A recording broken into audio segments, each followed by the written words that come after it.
আল্লাহ রাব্বুল আলামিন কোরআনুল কারীমের মধ্যে কত সুন্দর ভাষায় মানুষের হেদায়েতের জন্য এই কোরআন নাজিল করেছেন। আল্লাহ রাব্বুল আলামিন বলেন, ওয়ানাজ্জালনা আলাইকাল কিতাবা তিবয়ানাল লিকুল্লি শাইইন ওয়া হুদাও ওয়া রাহমাতাও ওয়া বুশরা লিল মুসলিমিন। বলেন আল্লাহু আকবার। ভাইয়েরা আমার, বন্ধুগণ আমার, আল্লাহ রাব্বুল আলামিন এই মানুষদেরকে লক্ষ্য করে বলছেন, ও দুনিয়ার মানুষ, আমি তোমাদের হেদায়েতের জন্য এমন একটা কোরআন নাজিল করেছি, এমন একটা কিতাব নাজিল করেছি। ও দুনিয়ার মানুষ, এই কোরআনের উপর যদি তোমরা আমল করো, এই কোরআন এমনভাবে তোমাদের জন্য নাজিল করেছি তোমাদের সামগ্রিক জীবন পরিচালনার জন্য, ব্যক্তিগত জীবন, সামাজিক জীবন, রাজনৈতিক জীবন, অর্থনৈতিক জীবন, ধর্মীয় জীবন, যতগুলো দিক ও বিভাগ রয়েছে, আল্লাহ রাব্বুল আলামিন বলেন, আমি আল্লাহ রাব্বুল আলামিন তোমাদের কল্যাণের জন্য এই কোরআন নাজিল করেছি। সুবহানাল্লাহ বলবেন না? ও যুবক ভাইরা আমার, তোমরা যারা ছাত্র, তোমাদের উদ্দেশ্যে বলি, আজকে তোমরা যারা পড়াশোনা করো, যারা হাই স্কুলে তোমরা ম্যাট্রিক পরীক্ষা দিবা, যারা সায়েন্স বিভাগ নিয়েছো, আবার আর্টস নিয়েছো, এই সমস্ত বিজ্ঞান, এই সমস্ত কলা কৌশল আমরা কোথায় পেলাম? সমস্ত কলা কৌশল আল্লাহ রাব্বুল আলামিন মূলত আমাদেরকে কোরআনের মাধ্যমে শিখাইয়া দিয়েছেন। বলেন ঠিক না ঠিক? এই জন্য আল্লাহ রাব্বুল আলামিন কোরআনুল কারীমের ভাষায় অন্য স্থানে বলেছেন, ফাইম্মা ইয়াতিয়ান্নাকুম মিন্নি হুদান ফামান তাবিআ হুদায়া ফালা খাউফুন আলাইহিম ওয়ালা হুম ইয়াহজানুন। আল্লাহ রাব্বুল আলামিন বলেন, আমার পক্ষ থেকে যেই সমস্ত হেদায়েত এসেছি, কোরআন নামক সংবিধান তোমাদের মধ্যে এসেছে, এই সংবিধান যদি তোমরা গ্রহণ করো, এই সংবিধান, এই হেদায়েত যদি তোমরা গ্রহণ করো, তাহলে ফালা খাউফুন আলাইহিম ওয়ালা হুম ইয়াহজানুন, তোমাদের জন্য কোনো ভয় নাই, কোনো চিন্তা নাই। তার মানে হলো আল্লাহ রাব্বুল আলামিন বলেছেন, তোমরা যদি কোরআনের উপরে আমল করো, আমি আল্লাহ রাব্বুল আলামিন তোমাদের জন্য সুন্দর জান্নাত তৈরি করে রেখেছি। বলেন সুবহানাল্লাহ। ভাইরা আমার, বন্ধুগণ আমার, আমি একটি কথা আপনাদের উদ্দেশ্যে বলতে চাই। পুরুষ হন অথবা মহিলা হন, আমার সাথে যারা বিসমিল্লাহির রহমানির রহিম পড়েছেন, এই বিসমিল্লাহির রহমানির রহিম পড়ার বদৌলতে আল্লাহ রাব্বুল আলামিন আপনাদের জীবন থেকে 10,000 গুনাহ মাফ করে দিয়েছেন। জোরে জোরে বলুন সুবহানাল্লাহ। 10,000 গুনাহ মাফ করে দিয়েছেন এবং 10,000 নেকি আল্লাহ রাব্বুল আলামিন আপনাদের আমলনামায় লিপিবদ্ধ করে দিয়েছেন। এবং শুধু তাই নয়, আল্লাহ রাব্বুল আলামিন আপনাদের জন্য 10,000 মর্যাদা বৃদ্ধি করে দিয়েছেন। বলুন সুবহানাল্লাহ। নদীর কুল ভাঙ্গে ও কুল ভাঙ্গে, এই তো নদীর খেলা,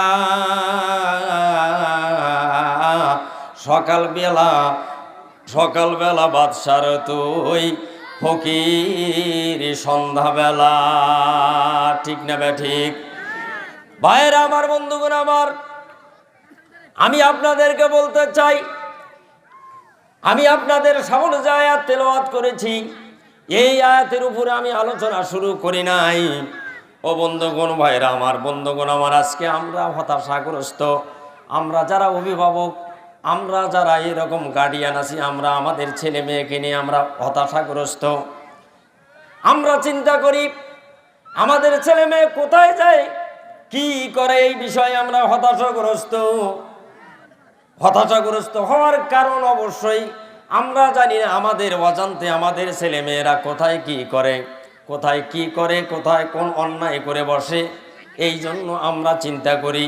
আমি বলবো, সমস্ত মানুষ যদি আমরা কোরআনের আন্দোলনের দিকে চলে আসি, কোরআন হাদিসের দিকে চলে আসি, কোরআনের উপর যদি আমরা আমল করি, তাহলে আমাদের সন্তানদেরকে নিয়ে, আমাদের ছেলে মেয়েদেরকে নিয়ে কোনো ধরনের হতাশা হওয়া লাগবে না। বলেন আলহামদুলিল্লাহ।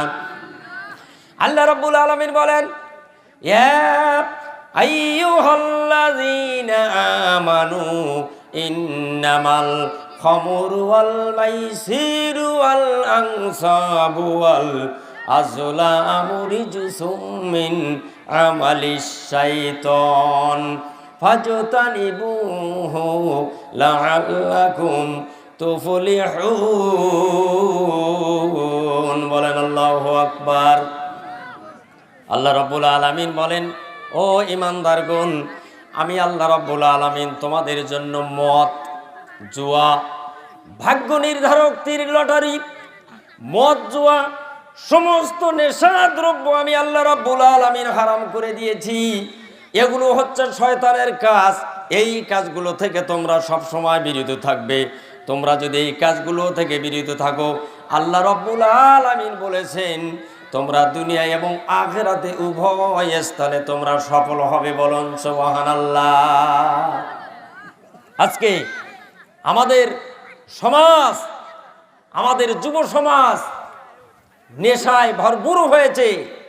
অনেক অভিভাবকের কাছে শোনা যায় যে আমার ছেলেমেয়েরা, আমার ছেলে এরকম, আমার যুবক ছেলে তারা এই নেশার সাথে জড়িত হয়ে গিয়েছে।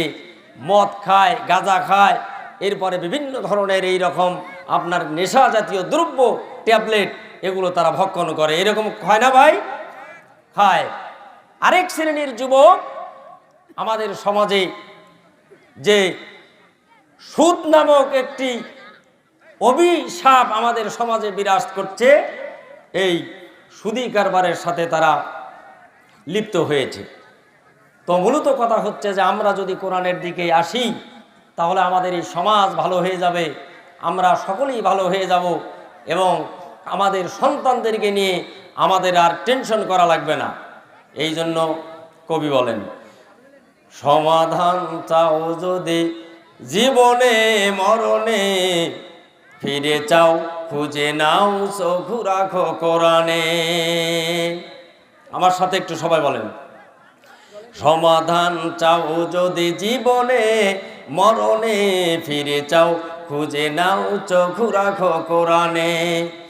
ঘরে বলো কিবা বাইরে বলো, ঘরে বলো কিবা রাষ্ট্রে বলো, অশান্তি দূর করে শান্তি আনে। সমাধান চাও যদি জীবনে মরণে, ফিরে চাও খুঁজে নাও চোখ রাখো কোরআনে। বলেন ঠিক না ব্যাঠিক? ভাইরা আমার, আমাদেরকে কোরআনের দিকে আসতে হবে। এজন্য বন্ধুগণ আমার, ভাইরা আমার, আল্লাহ রাব্বুল আলামিন সব সময় কোরআনের শিক্ষার কথা বলেছেন, হাদিসের শিক্ষার কথা বলেছেন। আল্লাহ রাব্বুল আলামিন আমাদেরকে যেই পদ্ধতিতে শিক্ষা দিয়েছেন, ইসলামী হুকমত অনুযায়ী আমাদেরকে আমল করতে হবে।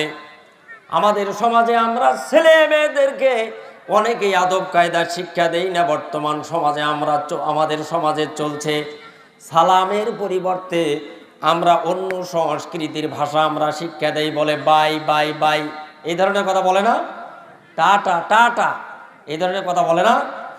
ভাইরা আমার, বন্ধুগণ আমার সময় হয়তো বা কম, আমি যে আয়াত এবং হাদিস তিলাওয়াত করেছি এর উপরেই আমি খাস খাস কথা বলার চেষ্টা করব। অধিক সংখ্যক হাদিস বর্ণনাকারী সাহাবী আহলে সুফার অন্যতম সদস্য হযরত আবু হুরায়রা রাদিয়াল্লাহু তাআলা আনহু থেকে বর্ণিত, তিনি বলেন, আল্লাহর নবী বলেছেন, লা তাদখুলুনাল জান্নাতা হাত্তা তুমিনু ওয়া লা তুমিনু হাত্তা তাহাব্বু।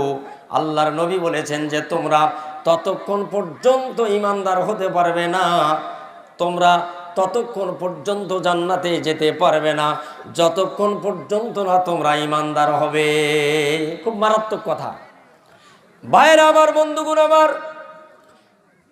এই কথা যখন আল্লাহর নবী বললেন, সাহাবায়ে কেরাম জিজ্ঞাসা করলেন, ইয়া রাসূলুল্লাহ, ইয়া হাবিবাল্লাহ, কোন আমল করলে আমরা ঈমানদার হতে পারবো আর জান্নাতের ভেতরে যেতে পারবো?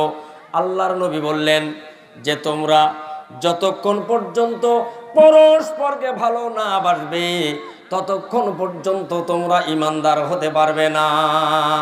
আল্লাহর নবী বললেন, আমি কি তোমাদেরকে এমন একটি আমল শিক্ষা দেব যেই আমলের প্রচলন যদি তোমরা করো তাহলে পরস্পরের মধ্যে ভালোবাসা বৃদ্ধি পাবে আর তোমরা ঈমানদার হবে, আর তোমরা ঈমানদার হলেই জান্নাতের ভিতরে প্রবেশ করবে। বলেন সুবহানাল্লাহ। এই কথা বলার পরে আল্লাহর নবী বললেন, সাহাবায়ে কেরাম বললেন, ইয়া রাসূলুল্লাহ আমাদেরকে শিক্ষা দিন। আল্লাহর নবী বললেন যে সেই শিক্ষাটা হচ্ছে কি, যা ওয়ালা আদুল্লুকুম আলা শাইইন ইযা ফাআলতুমুহু তাহাবাইতুম আফশুস সালামা বাইনাকুম। যখন তোমরা তোমাদের পরস্পর দেখা সাক্ষাৎ হবে, কোনো মুসলমানের সাথে যখন তোমাদের দেখা সাক্ষাৎ হবে, দেখা সাক্ষাৎ হওয়ার সাথে সাথে তোমরা তাদের মধ্যে সালামের প্রচলন করবে। বলেন মারহাবা। ভাই, আজকে দুঃখজনক হলো সত্য, আমাদের সমাজে হাদিসের নীতিমালা অনুযায়ী যেভাবে বিশ্বনবী সালামের প্রচলন করতে বলেছেন, আমরা পরস্পরকে সালাম দিতে চাই না, অহংকার করি। আমি বড় আলেম, বড় বক্তা, বড় মুহাদ্দিস, বড় মাতাব্বর, হ্যাঁ বড় চেয়ারম্যান মেম্বার, আমি কেন তাদেরকে সালাম দেব? এইরকম কথা ভাই বলে না। ভাইরা আমার, বন্ধুগণ আমার, আমি আমলের কথা বলতে চাই আপনাদেরকে। এই জন্য আল্লাহ রাব্বুল আলামিন বলেন, অহংকার বশত যারা নিয়ম অনুযায়ী যারা সালাম দেবে না তাদের ব্যাপারে আল্লাহ রাব্বুল আলামিন কোরআনুল কারীমের ভাষায় বলে দিয়েছেন, কাল কিয়ামতের দিবসে তাদেরকে বলা হবে হাসরের ময়দানে, ফাদখুলু আবওয়াবা জাহান্নামা খালিদিনা ফিহা ফাবিইসা মাসওয়াল মুতাকাব্বিরিন। বলেন আল্লাহু আকবার।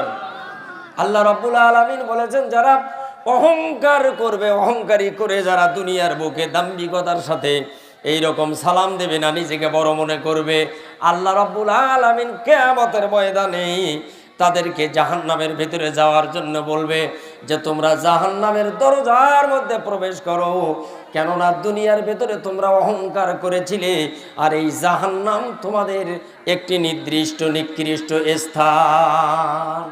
এই জন্য ভাই, আমরা সালাম দেব, সালামের প্রচলন করব।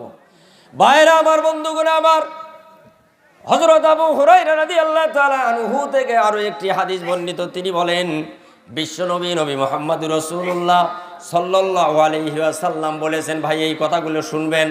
আমাদের এই আমলের কথাগুলো অনেক বক্তারাই বলতে চায় না, অনেক বক্তারাই শুধু কেচ্চা কাহিনী বলে। আল্লাহর নবী বলেছেন, ওগো আমার উম্মতেরা, তোমাদের একজনের প্রতি আর একজনের 6টি হক এবং কর্তব্য রয়েছে। কয়টি হক ভাই? 6টি হক এবং কর্তব্য রয়েছে। 6টি হক এবং কর্তব্য দায়িত্ব রয়েছে। 1 নম্বর বলা হয়েছে, কোনো মানুষ যখন সমাজের ভিতরে, আমার প্রতিবেশী, আমার আত্মীয় স্বজন যখন এইভাবে অসুস্থ হবে, অসুস্থ হলে সেই ব্যক্তিকে সেবা যত্ন করতে হবে। এটা পুরুষ হোক মহিলা হোক, পুরুষেরা পুরুষকে সেবা করবে, যত্ন করবে, আর মহিলাদেরকে সেবা যত্ন করবে। এটা হলো এক মুসলমানের উপর অপর মুসলমানের দায়িত্ব, কর্তব্য। ভাই মনে করবেন, ভাই এই যে রাস্তায় ঘোরাফেরা করতেছেন, কোরআনের মাহফিলের সাথে কিন্তু এটা বেয়াদবি করা হচ্ছে। আপনাদেরকে আমি আহ্বান করব, আপনারা দয়া করে মাহফিলে আসুন, প্যান্ডেলের ভেতরে আসুন, সামিয়ানার নিচে আসুন, জান্নাতের ভেতরে আসুন। ভাই একটু জিকিরের সাথে সাথে ভাই এগিয়ে আসুন তো, একটু দয়া করে লা ইলাহা, আসুন আসুন ভাই, লা ইলাহা, একটু জমজমাট হোক ভাই, একটু আসেন জোরে জোরে, লা ইলাহা,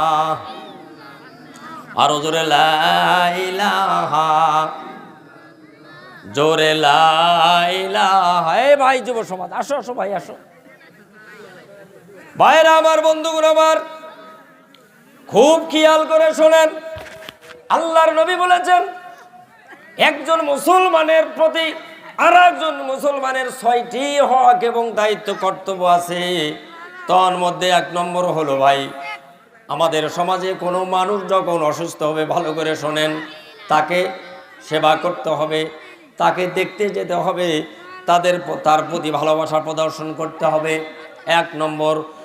2 নম্বর হলো যখন কোনো প্রয়োজনে অপর কোনো মুসলমান ভাই যখন আপনাকে ডাকবে, তার ডাকে সাড়া দিবেন, এটা হলো একটা কর্তব্য। এরপরে হলো কোনো ব্যক্তি যখন মারা যাবে, মারা যাওয়ার পরে তার জানাজা নামাজ অর্থাৎ তার দাফন কাফন সম্পন্ন করার জন্য আমাদের ব্যবস্থা করতে হবে।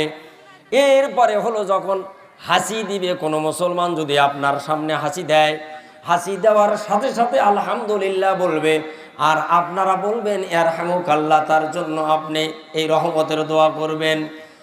এরপরে হলো বলা হয়েছে যখন তার সাথে আপনার দেখা সাক্ষাৎ হবে, দেখা সাক্ষাৎ হওয়ার সাথে সাথে আপনি প্রথমে সালাম দেওয়ার চেষ্টা করবেন।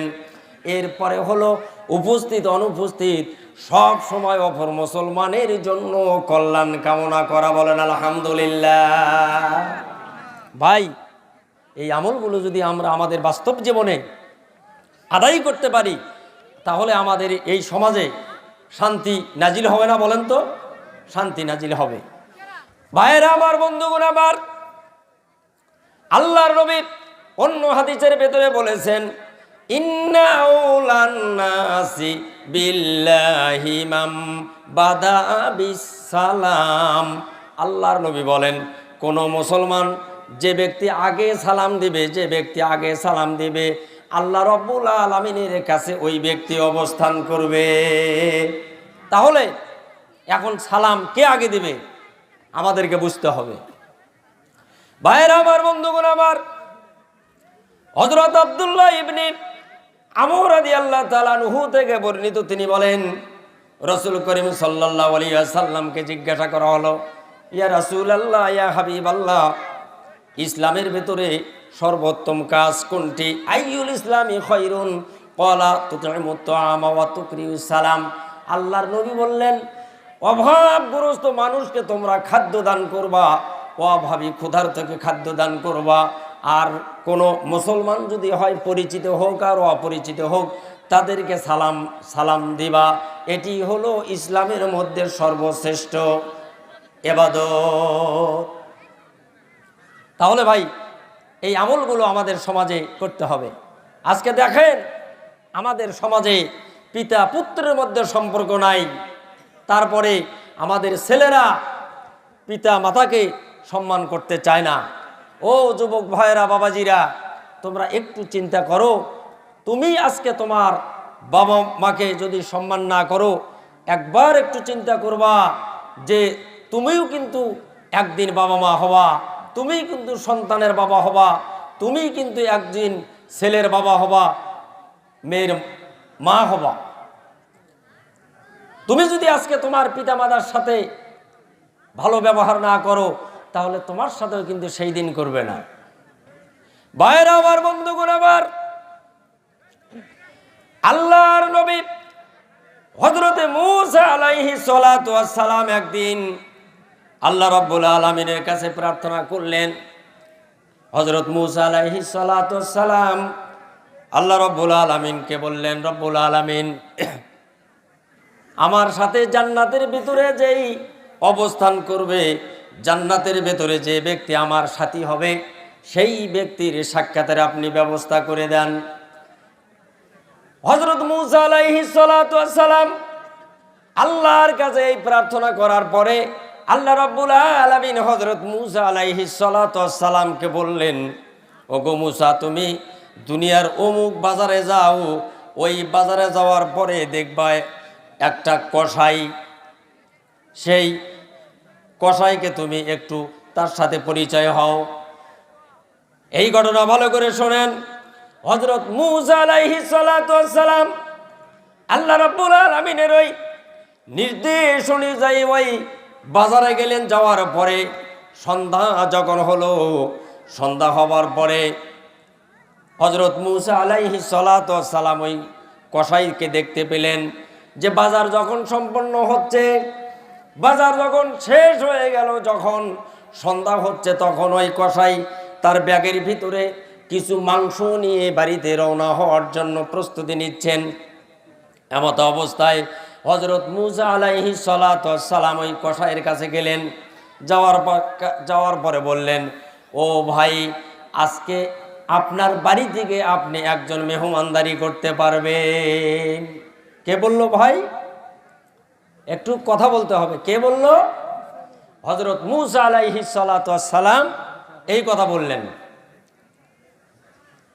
দেখেন, তাহলে আল্লাহর নবী হযরত মূসা আলাইহিস সালাতু ওয়াস সালাম এই প্রার্থনা করলেন যে কোন আমলের কারণে তার সঙ্গী হবে একজন কসাই। আমি আমার আলোচনার শেষে আপনাদের এই কথা বলে বিদায় নিয়ে যাব ইনশাআল্লাহ। ভাইরা আমার, বন্ধুগণ আমার, এরপরে আমি বলতেছিলাম,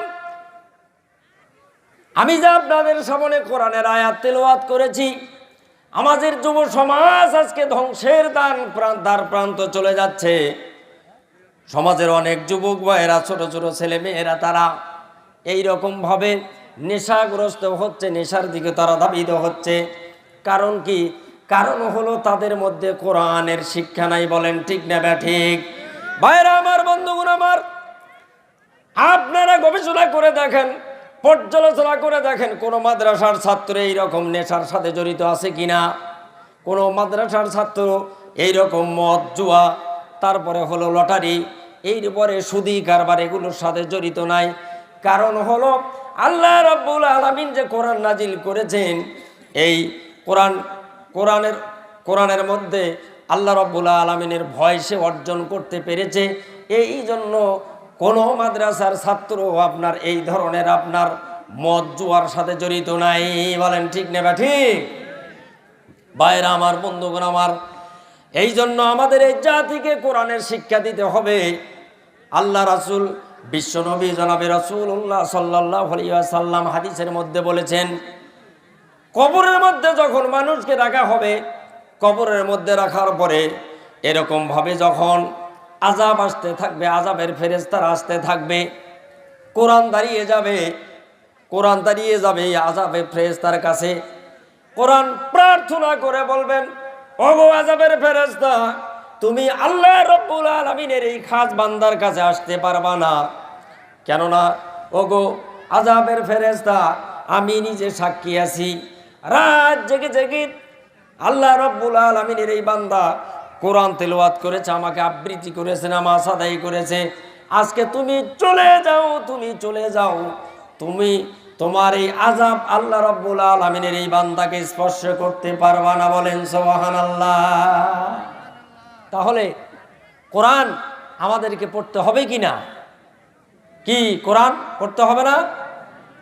ভাইরা আমার, বন্ধুগণ আমার, আজকে দেখেন, এই যে কোরআনের আলোচনা করা হয়েছে, আলোচনার আয়োজন করা হয়েছে, আল্লাহ রাব্বুল আলামিন কোরআনুল কারীমের ভাষায় কত সুন্দরভাবে ঘোষণা করে দিয়েছেন, ওয়ামান আহসানু কাওলাম মিম্মান দাআ ইলাল্লাহি ওয়া আমিলা সালিহাও ওয়া ক্বালা ইন্নানি মিনাল মুসলিমিন। বলেন আল্লাহু আকবার। আল্লাহ রাব্বুল আলামিন বলেন, ওই ব্যক্তির বক্তব্যের চেয়ে, ওই ব্যক্তির কথার চেয়ে আর কার কথা ভালো হতে পারে, কার বক্তব্য ভালো হতে পারে? যারা মানুষকে আল্লাহ রাব্বুল আলামিনের পথে আহ্বান করে, নামাজের প্রতি আহ্বান করে, কোরআন তেলাওয়াতের প্রতি আহ্বান করে, নেক কাজের প্রতি আহ্বান করে এবং ঘোষণা করে, আমি মুসলমানদের মধ্যে একজন মুসলিম। ভাইরা আমার, বন্ধুগণ আমার, আজকে আমাদের এই ভরতখালী উত্তরপাড়ার যুব সমাজ যারা এই মাহফিলের আয়োজন করেছেন, তাদের উদ্দেশ্য হলো কি? আজকে অসংখ্য মানুষ নামাজ পড়ে না, আল্লাহ রাব্বুল আলামিনের পথের দিকে আসে না। এমনও মানুষ আছে সারা রাত ওয়াজ মাহফিল শোনে, কিন্তু ফজরের নামাজ জামাতের সাথে আদায় করতে পারে না। বলেন ঠিক না ঠিক?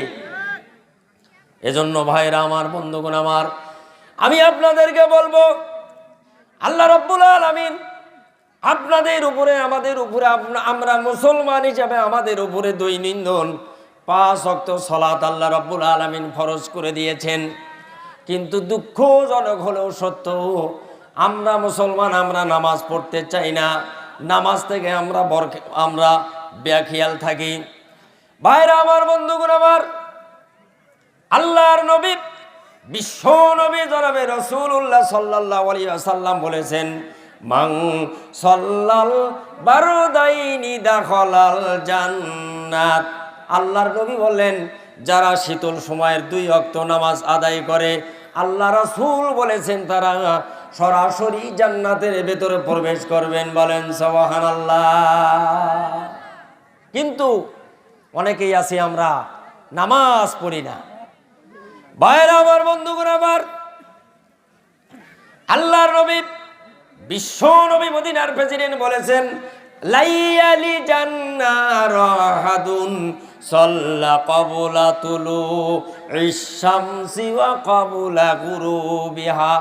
আল্লাহর নবী বলেন, কোনো মানুষ যদি ফজরের নামাজ এবং আসরের নামাজ এবং কোন কোন বর্ণনায় এসেছে ফজর এবং এশার নামাজ যদি আদায় করে, ওই ব্যক্তি কখনোই জাহান্নামের ভেতরে প্রবেশ করবে না। বলুন সুবহানাল্লাহ। তাহলে আমাদের অবস্থা কি? আজকে দেখেন, একটু ঠান্ডার কারণে, এই যে শীত, এই শীতের কারণে আমরা ঠান্ডার জন্য আমরা আপনার ওযু বানিয়ে আমরা নামাজ আদায় করতে চাই না। কিন্তু ভাই একটু স্মরণ করেন, জাহান্নামের যে ঠান্ডা, জাহান্নামের যে কষ্ট, এই কষ্ট দুনিয়ার এই কষ্টের চেয়ে অনেক অনেক গুণে বেশি হবে। বলেন ঠিক না ঠিক? এই জন্য ভাইরা আমার, বন্ধুগণ আমার, নামাজের ব্যাপারে একটি ঘটনা আপনাদের সামনে আমি বর্ণনা করতে চাই। বিশ্ব নবীর একজন সাহাবী ছিলেন, অন্ধ সাহাবী উম্মে মাকতুম। বলেন ভাই, কি নাম ছিলেন? উম্মে মাকতুম নামে আল্লাহর নবীর একজন অন্ধ সাহাবী ছিলেন। এই অন্ধ সাহাবীর সামনে রাসূল করিম সাল্লাল্লাহু আলাইহি ওয়াসাল্লাম জামাতে নামাজের বর্ণনা দিচ্ছিলেন। জামাতে নামাজের আদায়ের, জামাতের সাথে নামাজ আদায়ের গুরুত্ব বর্ণনা করতেছিলেন। আল্লাহর নবী বললেন, ওগো আমার সাহাবীরা, যখন বাড়িতে তোমরা আজানের শব্দ শুনবা, আজান যখন তোমাদের কানে যাবে, তখন তোমরা আজান শোনার পরে মসজিদে এসে জামাতের সাথে নামাজ আদায় করবা। ওই বইটিকে হযরতে উম্মে মাকতুম রাদিয়াল্লাহু তাআলা আনহু ছিলেন। হযরতে উম্মে মাকতুম রাদিয়াল্লাহু তাআলা আনহু জামাতের এই গুরুত্বের বর্ণনা শোনার পরে আল্লাহর নবীকে জিজ্ঞাসা করলেন, ওগো নবী, আমি তো একজন অন্ধ মানুষ, আমি কি জামাতের সাথে নামাজ আদায় করব? প্রথমত আল্লাহর নবী বললেন যে না, তুমি বাড়িতেই নামাজ আদায় করবা। এই কথা শোনার পরে উম্মে মাকতুম যখন বাড়ির দিকে রওনা হলেন, কিছুক্ষণ যাওয়ার পরে আল্লাহর নবী আবারও তাকে জিজ্ঞাসা করলেন, আবারও তাকে ডেকে বললেন, ওগো উম্মে মাকতুম, তুমি কি বাড়িতে আজান শুনতে পাও? উম্মে মাকতুম বললেন, ইয়া রাসূলুল্লাহ, ইয়া হাবিবাল্লাহ, আমি আজানের শব্দ শুনি। আল্লাহর নবী বললেন, আজানের শব্দ যখন শুনবা, আজান শোনার পরে তার জবাব দিবা, আর তুমি মসজিদে এসে জামাতের সাথে নামাজ আদায় করবা। ভাইরা আমার, বন্ধুগণ আমার, কথা ভালো করে শোনেন। আল্লাহর নবীর সাহাবী হযরত উম্মে মাকতুম আজান শোনার পরে জামাতের সাথে নামাজ আদায় করার জন্য ওযু বানালেন। ওযু বানিয়ে মসজিদের দিকে রওনা হলেন। মসজিদের দিকে রওনা যখন হলেন, কিছু দূর যখন আসতেছিলেন, কিছু দূর আসার পরেই শয়তান তাকে ডিস্টার্ব করলেন। শয়তান তাকে ধাক্কা মেরে রাস্তার ভেতরে ফেলে দিলেন। রাস্তার ভেতরে ফেলে দেওয়ার পরে তার শরীরটা ক্ষতবিক্ষত হয়ে গেল। তার শরীর থেকে রক্ত বের হলো। উনি বুঝতে পারলেন যে আমার শরীর থেকে রক্ত বের হচ্ছে, রক্ত গড়িয়ে পড়ছে, মানে ওযু নষ্ট হয়েছে। উম্মে মাকতুম বুঝতে পারলেন, আমার তো আবার ওযু করতে হবে, ওযু ছাড়া তো নামাজ হবে না। এরপরে উম্মে মাকতুম আবার বাড়িতে গেলেন। বাড়িতে যাওয়ার পরে পবিত্রতা অর্জন করে কাপড় চোপড় পরিবর্তন করার পরে আবার ওযু বানিয়ে মসজিদের দিকে রওনা হলেন। মসজিদের দিকে যখন আবার রওনা হওয়ার পর ইবলিস শয়তান আবারও তাকে একই কায়দায় ধাক্কা মেরে ফেলে দিল। কিতাবের ভিতরে আসছে, হযরত উম্মে মাকতুমকে বারবার শয়তান জামাতে নামাজ আদায়ের ব্যাপারে বাধা দিচ্ছিলেন। আবারও দ্বিতীয়বার তাকে ডিস্টার্ব করলেন। সেই একই বিবস্ত্র অবস্থা হয়ে গেল। উনি বুঝতে পারলেন আবার উনি বাড়িতে ফিরে গেলেন। বাড়িতে ফিরে যাওয়ার পরে উজু করে আবার মসজিদের দিকে রওনা হলেন জামাতের সাথে নামাজ আদায় করার জন্য। তৃতীয়বার যখন উনি মসজিদের দিকে রওনা হওয়ার পরে এই দিকে প্রথম এবং দ্বিতীয়বার শয়তান তাকে ধাক্কা মেরে ফেলে দেওয়ার ফলে আল্লাহ রাব্বুল আলামিন ইলহামের মাধ্যমে জানায়া দিলেন, ওগো উম্মে মাকতুম, তোমাকে যে শয়তান দুইবার, প্রথমবার এবং দ্বিতীয়বার ধাক্কা মেরে ফেলে দিয়েছে, এতে করে আল্লাহ রাব্বুল আলামিন তোমার আকবর জীবনের সকল প্রকার গুনাহ মাফ করে দিয়েছে। এবার তৃতীয়বারের পালা। কিন্তু উম্মে মাকতুম শয়তানের সাথে চ্যালেঞ্জ ঘোষণা করেছে যে আমাকে তুমি যতই ডিস্টার্ব করো না কেন, সমস্যা করো না কেন, আমি জামাতের সাথে নামাজ আদায় করবই। আপনারাও আজকে যদি দৃঢ় সিদ্ধান্ত নেন আগামীকাল জুমার দিন ফজরের সালাত আমরা মসজিদে গিয়ে পড়ব, আপনার দ্বারাও সম্ভব হবে। ভাইরা আমার, বন্ধুগণ আমার, আমি যে কথা বলতেছিলাম, এই ইসলামের সৈনিক উম্মে মাকতুম রাদিয়াল্লাহু তাআলা আনহু জামাতে নামাজ আদায় করার জন্য আবার রওনা হয়ে গেলেন। তৃতীয়বার শয়তান বুঝতে পারলেন যে আমি দুইবার তাকে ডিস্টার্ব করার কারণে আল্লাহ রাব্বুল আলামিন তার জীবনের সমস্ত গুনাহ মাফ করে দিয়েছেন। আমি যদি তৃতীয়বার ধাক্কা মেরে ফেলে দেই, তাহলে আল্লাহ রাব্বুল আলামিন যদি তার ওসিলায় সমস্ত উম্মতে মুহাম্মাদের গুনাহ মাফ করে দেন, তাহলে আমি শয়তানি ঢুকাবো কোথায়? বলেন আলহামদুলিল্লাহ। ভাইরা আমার, বন্ধুগণ আমার, তাহলে এইবার আসুন, খেলা শুরু হয়ে গেল উম্মে মাকতুমের। এরপরে ইবলিস নিজেই উম্মে মাকতুমকে হাত ধরলেন, বললেন, ওগো আল্লাহর নবীর সাহাবী, আসুন, আমি আপনাকে মসজিদে পৌঁছায়া দেব, আসুন।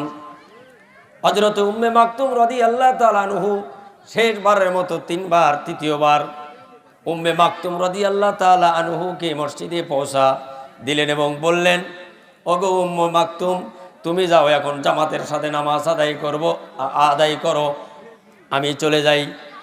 এরপরে যখন মসজিদে পৌঁছা দিলেন, পৌঁছা দেওয়ার পরে হযরত উম্মে মাকতুম শয়তানের আকৃতিগত হাত টেনে ধরেছে, বলেছে, ওগো তুমি কে?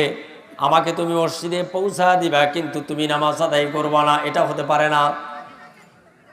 ইবলিস বলল, ওগো আল্লাহর নবীর সাহাবী, আল্লাহ রাব্বুল আলামিনের সন্তুষ্টির জন্য যখন তুমি নামাজ জামাতের সাথে আদায় করার জন্য প্রথমবার এবং দ্বিতীয়বার মসজিদে রওনা হয়েছিলে, আমি তোমাকে সমস্যা করার কারণে আল্লাহ রাব্বুল আলামিন তোমার জীবনের সমস্ত গুনাহ মাফ করে দিয়েছেন। এখন তৃতীয়বার যদি সমস্ত উম্মতে মুহাম্মাদের গুনাহ খাতা মাফ করে দেন, তাহলে আমি শয়তান কোথায় শয়তানি করব? এই জন্য আমি নিজেই তোমাকে সহযোগিতা করে তৃতীয়বার আমি তোমাকে মসজিদে পৌঁছা দিলাম। বলেন সুবহানাল্লাহ। তাহলে এই তো হচ্ছে মুসলমানদের ইমানি শক্তি, এটা হচ্ছে মুসলমানদের ইমানি জজবা হতে হবে। এই জন্য কবি বলেন, কইরে খালিদ কইরে ওমর, এসেছে নতুন বদর, করে খালিদ কইরে ওমর, এসেছে নতুন বদর, ওপারে দেখি বিজয়ী, ওপারে দেখি বিজয়ী তরুণ মুজাহিদ, আবারও কি গাইতে হবে ঘুম ভাঙ্গানো গীত, আবারও কি গাইতে হবে ঘুম ভাঙ্গানো গীত। বলেন ঠিক না ঠিক? আজকে আমরা মুসলমান, আমাদের ইমান মানে ইমানের শক্তি কমে গিয়েছে, ইমানের জজবা আমাদের কমে গিয়েছে। এই জন্য আমি বলবো যে ইমান যদি আমাদের শক্ত হয়, শক্তিশালী হয়, তাহলে শয়তান আমাদের কাছে পরাজিত হয়ে যাবে। ভাইয়েরা আমার, বন্ধুগণ আমার, আমি বলতেছিলাম, আমরা যদি আমাদের সমাজে আদর্শ সন্তান যদি আমরা গঠন করতে চাই, তাহলে আমাদের সন্তানদেরকে ওই যে বিশ্বনবীর আদর্শের যে অনুসরণ করতে হবে। আমাদের সন্তানদের যখন 7 বছর বয়স হবে, 7 বছর বয়স হওয়ার সাথে সাথে আমাদের সন্তানদেরকে আমরা নামাজের আদেশ দেব, এবং 10 বছর যখন বয়স হয়ে যাবে, 10 বছর বয়স হওয়ার সাথে সাথে আমরা প্রয়োজনে তাদেরকে নামাজের জন্য আমরা শাসন করব। এগুলো হচ্ছে বিশ্বনবী সাল্লাল্লাহু আলাইহি ওয়াসাল্লামের আদর্শ। কিন্তু আমরা এই আদর্শগুলো আমরা ভুলে যাচ্ছি। ভুলে গিয়ে আমরা শুধুমাত্র আমাদের আপনার জাতীয়দের আদর্শ, জাতীয়দের আমরা জাতিদের সংস্কৃতি আমরা আমাদের এই জীবনে লালন পালন করি, যার ফলেই আমাদের ছেলেমেয়েরা আজকে আমাদের পিতামাতাকে, আমাদের অভিভাবকদেরকে সম্মান করতে চায় না। বলেন ঠিক না বেটি? ভাইরা আমার, বন্ধুগণ আমার, পিতামাতার প্রতি, পিতামাতাকে যদি আমরা সম্মান না করি, তাহলে আল্লাহর পক্ষ থেকে কি ধরনের শাস্তি আসবে, কি ধরনের মুসিবত আসবে, আমরা রাসূল সাল্লাল্লাহু আলাইহি ওয়াসাল্লামের এই বাণীগুলো থেকে আমরা বুঝতে পারব। আল্লাহর নবী একদিন বললেন, ওই সমস্ত মানুষেরা ধ্বংস হোক, ওই সমস্ত মানুষেরা অপমানিত হোক, তারা অপমানিত হোক। সাহাবায়ে কেরাম জিজ্ঞাসা করলেন, ইয়া রাসূলুল্লাহ, ইয়া হাবিবাল্লাহ, কারা ধ্বংস হবে, কারা অপমানিত হবে? আল্লাহর নবী বললেন, যারা তাদের জীবদ্দশায় পিতা এবং মাতা, বাবা এবং মাকে পেল, অথচ তাদের খেদমত করে যারা জান্নাত অর্জন করতে পারলো না, যারা জান্নাত হাসিল করতে পারলো না দুনিয়ার বুকে, ওই সমস্ত ছেলেমেয়েরা ধ্বংস হয়ে যাক। বলুন নাউজুবিল্লাহ। ভাইরা আমার, বন্ধুগণ আমার, হযরত আনাস রাদিয়াল্লাহু তাআলা আনহু বর্ণনা করেছেন, রাসূল করিম সাল্লাল্লাহু আলাইহি ওয়াসাল্লামের একজন সাহাবী ছিলেন, তার নাম হলো আলকামা। তার নাম ছিল আলকামা। একটু জিকির করেন, লা ইলাহা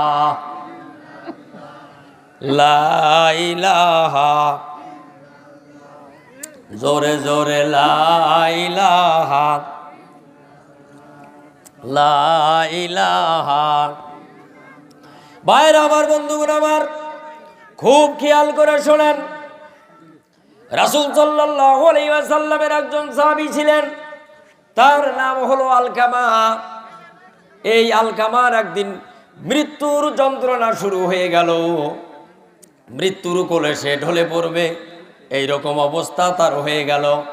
হযরত আলকামার স্ত্রী রাসূল সাল্লাল্লাহু আলাইহি ওয়াসাল্লামের দরবারে উপস্থিত হয়ে বললেন, ইয়া রাসূলুল্লাহ, ইয়া হাবিবাল্লাহ, আপনার সাহাবী আলকামা অসুস্থ হয়ে পড়েছে, মৃত্যুর কোলে ঢলে পড়েছে। ওগো আল্লাহর নবী, আপনি যদি একটু ওখানে গিয়ে যদি এই আলকামাকে কালিমার তাকলিল করতেন, কালিমা যদি পড়াতেন, তাহলে খুবই ভালো হতো। নাম কি ভাই? আলকামা। সে অসুস্থ, এই জন্য রাসূল সাল্লাল্লাহু আলাইহি ওয়াসাল্লামের কাছে গিয়েছে। ওগো নবী, আপনার সাহাবী হযরতে আলকামা অসুস্থ, তার কাছে গিয়ে যদি আপনি একটু দেখতেন, যদি একটু কালেমা পড়াতেন। ওই যে শেষ সময়ে মানুষ যখন, আমাদের সমাজে কিছু লোক আছে না, যে আপনার সারা জীবন নামাজ নাই, কালাম নাই, রোজা নাই, আপনার গোসল নাই, মাসলা মাসাইল জানে না, হ্যাঁ, কিন্তু শেষ সময়ে মৃত্যুর কোলে ঢলে পড়েছে, তখন মুন্সি ডেকে নিয়ে এসে বলে, তওবা করানোর কথা বলে। ভাইরা আমার, বন্ধুগণ আমার, ঠিক একই অবস্থা ধরেন, হযরত আলকামা যখন অসুস্থ অবস্থায় মৃত্যুর দিকে ধাবিত হচ্ছিলেন, সেই সময় আলকামার স্ত্রী আল্লাহর নবীর কাছে আগমন করে বললেন, ইয়া রাসূলুল্লাহ, ইয়া হাবিবাল্লাহ, আপনার সাহাবী হযরত আলকামা খুবই অসুস্থ, আপনি যদি গিয়ে একটু তাকে গিয়ে কালেমার তাকলিন করাতেন, তাহলে খুব ভালো হতো। আল্লাহর নবী একটি প্রতিনিধি দলকে পাঠালেন। ওই প্রতিনিধি দলের সদস্য ছিলেন হযরতে আলী, হযরতে আম্মার সহ আরো কয়েকজন। এই প্রতিনিধি দলের সদস্যরা হযরত আলকামার নিকটে গিয়ে দেখলেন যে হ্যাঁ, সত্যি সত্যি হযরত আলকামার অবস্থা খুবই খারাপ। তারা হযরত আলকামাকে কালিমার তাকলিম পড়ানোর চেষ্টা করলেন, কালিমা পড়ানোর চেষ্টা করলেন, কিন্তু কালিমা সে পড়তে পারতেছিল না। মুখ জড়ো হয়ে আসতেছিল, কালেমা পড়তে পারতেছিল না। হযরত আলী রাদিয়াল্লাহু তাআলা আনহু বিশ্বনবীর কাছে আগমন করলেন। বিশ্বনবীর কাছে গিয়ে বললেন, ওগো আল্লাহর নবী, হযরত আলকামা তো কালিমা পড়তে পারছে না, আমরা তো চেষ্টা করছি, কিন্তু তার মুখ জড়ো হয়ে আসছে, কিছুতেই সে কালেমা পড়তে পারছে না। এখন আমরা কি করব? এই এই ভাইরা আমার, বন্ধুগণ আমার, আল্লাহর নবী বললেন, তোমরা গিয়ে দেখো আলকামার বাবা মা বেঁচে আছে কিনা। হযরত আলী রাদিয়াল্লাহু তাআলা আনহু বললেন, ইয়া রাসূলুল্লাহ, ইয়া হাবিবাল্লাহ, আমরা জানি হযরত আলকামার বাবা বেঁচে নাই, কিন্তু আলকামার মা বেঁচে আছে। আল্লাহর নবী বললেন, তোমরা গিয়ে আলকামার মাকে বলো, যদি সম্ভব হয় আমার কাছে, যদি আসা সম্ভব হয় তাহলে সে যেন আমার কাছে আসে, আর যদি সে আসতে না পারে তাহলে আমি নিজেই তার কাছে যাব। এরপরে ওই প্রতিনিধি দল আবার হযরত আলকামা রাদিয়াল্লাহু তাআলা আনহুর মার কাছে এসে বললেন, ওগো আলকামার মা, আল্লাহর নবী, বিশ্ব নবী জনাবে রাসূলুল্লাহ সাল্লাল্লাহু আলাইহি ওয়াসাল্লাম আপনাকে ডেকেছেন। এই কথা শোনার সাথে সাথে হযরত আলকামার মা বললেন, আমার মা বাপ আল্লাহর নবীর জন্য কোরবান হয়ে যাক, আল্লাহর নবীর কাছে আমি যাব। আল্লাহর নবী আমাকে কি জন্য ডেকেছেন আমি এটা শোনার জন্য আমি যাব। এই কথা বলে হযরত আলকামার মা আস্তে আস্তে হাঁটি হাঁটি পা পা করে বিশ্ব নবীর দরবারে গেলেন। বিশ্ব নবীর দরবারে গিয়ে বললেন, ইয়া রাসূলুল্লাহ, আমি উপস্থিত আপনার দরবারে। আল্লাহর নবী বিশ্ব নবী বললেন, ওগো আলকামার মা, আপনি ঠিক করে বলেন তো, আলকামা লোকটা কেমন ছিল, আলকামার চরিত্র কেমন ছিল, সে তার আচরণ কেমন ছিল, আপনি বলেন। এই কথা বিশ্বনবী বলার পরে হযরত আলকামার মা বললেন, ইয়া রাসূলুল্লাহ, ইয়া হাবিবাল্লাহ, আলকামা খুব ভালো লোক ছিল, নামাজ পড়তো, রোজা করতো, ভালো ভালো ইবাদত করতো, অন্য ভালো আমল ছিল। কিন্তু ওগো আল্লাহর নবী, আপনি ঠিকই বলেছেন, আলকামার সমস্ত আমল ভালো ছিল, কিন্তু আমি মার সাথে ও আমার সাথে ভালো ব্যবহার করে নাই। কার সাথে ভালো ব্যবহার করে নাই? তাহলে এর পরিণতি কি দেখেন, শোনেন। এই কথা বলার পরে বিশ্বনবী বললেন, ওগো আমার সাহাবারা, তোমরা কাঠ সংগ্রহ করো, সেখানে আগুন জ্বালিয়ে দাও। আগুন যখন দাউ দাউ করে জ্বলবে, এই প্রজ্বলিত আগুনের ভিতরে আলকামাকে তোমরা দুনিয়ার ভিতরে নিক্ষেপ করো। এই কথা আলকামার মার সামনে বিশ্বনবী বলে দিলেন। বিশ্বনবী যখন মায়ের সামনে এই কথা বললেন, হযরত আলকামার মা বললেন, ওগো আল্লাহর নবী, আমি কিভাবে মা হয়ে ছেলের এই কষ্ট সহ্য করব? আমি এই কষ্ট বরদাস্ত করতে পারবো না। ওগো আল্লাহর নবী, আপনি মাফ করে দেন। আল্লাহর নবী বললেন, ওগো আলকামার মা, আপনি হচ্ছেন আলকামার মা, আপনি যদি মাফ না করেন তাহলে আলকামার মৃত্যুর পরে এই যে দুনিয়ার ভেতরে যে আগুন আছে, এর যে ভয়াবহ আগুনের মধ্যে আলকামাকে নিক্ষেপ করা হবে। এই কথা শোনার পরে আলকামার মা বললেন, ইয়া রাসূলুল্লাহ, ইয়া হাবিবাল্লাহ, আপনি সাক্ষী থাকুন, কিয়ামতের ময়দানে আপনি আলকামার পক্ষে আপনি সাক্ষী দিয়েন। আমি আলকামার প্রতি সন্তুষ্ট হয়ে গেলাম, অর্থাৎ আমার ছেলেকে আমি মাফ করে দিলাম, আপনি সাক্ষী থাকুন। আলকামার মা যখন আলকামাকে মাফ করলেন, এরপর বিশ্বনবী মদিনার প্রেসিডেন্ট আবার হযরত আলী রাদিয়াল্লাহু তাআলা আনহুকে বললেন, ওগো আলী, এখন গিয়ে দেখো আলকামার কি অবস্থা। হযরত আলী, হযরত আম্মার এবার আলকামার কাছে গিয়ে দেখলেন যে এখন আলকামা সুস্থ। আলকামাকে আপনার কালিমার তাকলিন পড়াচ্ছিলেন, তখন আলকামা কালিমা পড়তেছিল। কিছুক্ষণ পরে যখন সুস্থ হলো, সুস্থ হওয়ার পরে আবার পরক্ষণেই সুস্থ হওয়ার পরে মৃত্যুর কোলে ঢলে পড়লে কিতাবের ভিতরে আসছে, কিতাবের ভিতরে বর্ণনা করা হয়েছে। এরপরে আলকামা সুস্থ হয়ে কালিমা পড়তে পড়তে তার শেষ নিঃশ্বাস ত্যাগ করলেন, বললেন লা ইলাহা ইল্লাল্লাহু মুহাম্মাদুর রাসূলুল্লাহ। ইমানদার হয়ে ইমান অবস্থা, ইমান নিয়ে আলকামা মা সন্তুষ্ট হওয়ার সাথে সাথে দুনিয়ার থেকে চলে গেলেন। এই তো হচ্ছে পিতামাতার সাথে আপনার খারাপ ব্যবহার করলে, পিতামাতার অবাধ্য হলে দুনিয়াতেই এই ধরনের শাস্তি আপনাকে ভোগ করতে হবে। মরণের সময় আপনার কষ্ট হবে, আমার কষ্ট হবে। এই জন্য যে পিতামাতা আপনাকে এত কষ্ট করে আপনাকে আমাকে লালন পালন করেছে, এই পিতামাতাকে কোনো সময় ভুলে যাওয়া যাবে না। ভাইয়েরা আমার, বন্ধুগণ আমার, এই জন্য আমি বলতে চাই, আপনি যদি আপনার ছেলের নিকট থেকে সেবা পেতে চান, ঘুরে ঘুরে ওই একটি কথাই বলতে হয়, সেটি হচ্ছে যে আপনার ছেলেকে দিন শিক্ষা দিতে হবে, দিন শিক্ষা দিতে হবে। দিনের ব্যাপারে আমি একটু বলতে চাই। আজকে দিন আমরা কোথায় শিখব? এই যে যারা বয়স্ক মানুষ আছি, আমরা বয়স্ক মানুষ, 60 বছর, 70 বছর, 80 বছর বয়স হয়ে গিয়েছে, কালেমা পড়তে পারি না, অজুর ফরজ জানি না, গোসলের ফরজ জানি না, তায়াম্মুমের ফরজ জানি না। বলেন ঠিক না ঠিক? বাইরা আমার, বন্ধুগণ আমার, ছোট ছোট ছেলে মেয়েরা তারা পড়ালেখা করার জন্য স্কুলে ভর্তি হয়। 5 পাস করার পরে তারা হাই স্কুলে ভর্তি হবে। ম্যাট্রিক পাস করার পরে তারা এরকম ইন্টারমিডিয়েট কলেজে ভর্তি হবে।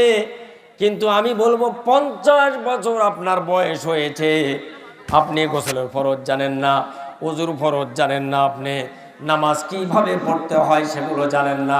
এখন এগুলো শেখার জন্য একটা বিশ্ববিদ্যালয় আছে, একটা ইউনিভার্সিটি আছে, সেই বিশ্ববিদ্যালয়ের নাম হলো দাওয়াতে তাবলীগ। বলেন আলহামদুলিল্লাহ।